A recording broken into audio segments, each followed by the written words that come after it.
Hello, friends. How are you?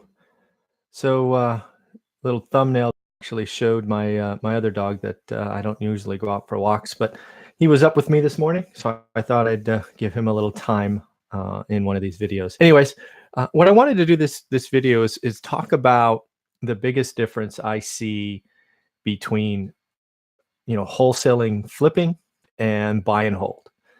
And this is just becoming more and more obvious to me as I interview more and more guests. And if you'd like to be a guest or you know someone that should be a guest on one of our interviews, please let me know. Always looking to bring on successful real estate investors and sort of share their story, whether it be someone like we just did this morning that just went live with Bobby retiring from his job, or a wholesaler flipper, going buy and hold, and whatever that is. I'd love to have some more stories. But so there's obviously lots of differences, right?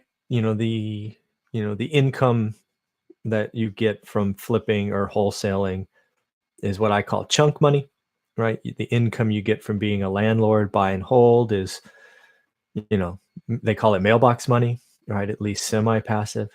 But there's one of them, takes, general contractors, and, the timelines are different, and all of those things. But I really think it boils down to, the biggest difference for me is one of them is a job and one of them is not, right? I believe wholesaling and flipping can be extremely lucrative. And we've heard great stories on this channel about people quitting their jobs and doing, 5, 10, 15, 20 a year, and, some pretty impressive things. But as you've heard, at least in most of those interviews, that they realize that if they stop feeding the machine, that income dries up. So that's a job. It may be a high-paying job, it may be fun to call yourself the CEO, but it's still a job. And the people that watch my channel in general already have a job, right? They already work 40, 50, 60, 80, 100 hours weeks and travel all over the place. So if that's you, I don't think you should even spend a second looking for another job, right?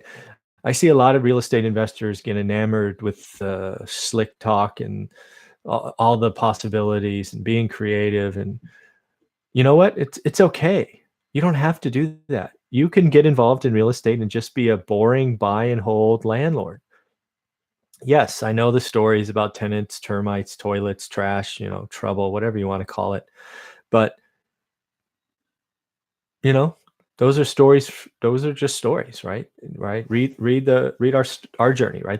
There's lots of people that own assets that are called rentals, that are paid by others, that it just runs by, right? It's yes, there are stuff that breaks. Yes, tenants have, bad days and evictions happen, and all of those things are possible. But again, back to the question at hand, the biggest difference between wholesaling and flipping and being a buy and hold landlord is one of them is truly not a job, right? In my situation, we're paying property managers and give up a percentage of the income. But again, that allows us to take a month off and go somewhere. Not that we have, but we could, right? We could do all of this from anywhere around the world.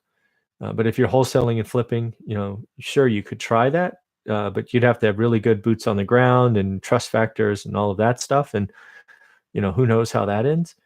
So at the end, I think, if you're in wholesaling or flipping and that's what you do all day and that's your thing, awesome.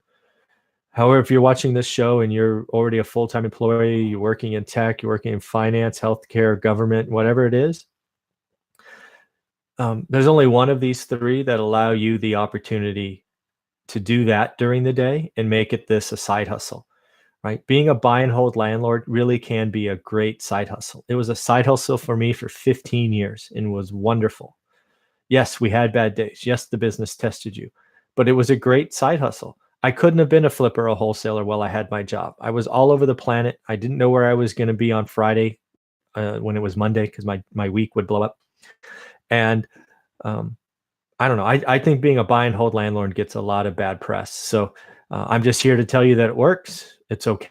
okay. It's the slow path. It's the turtle versus the hare. But yeah, you're going to get there. Just never stop. One rental at a time. Get the book, understand our story, and there's a lot out there for you. So at the end, I just wanted to share this with you. Have a great Sunday. Take care.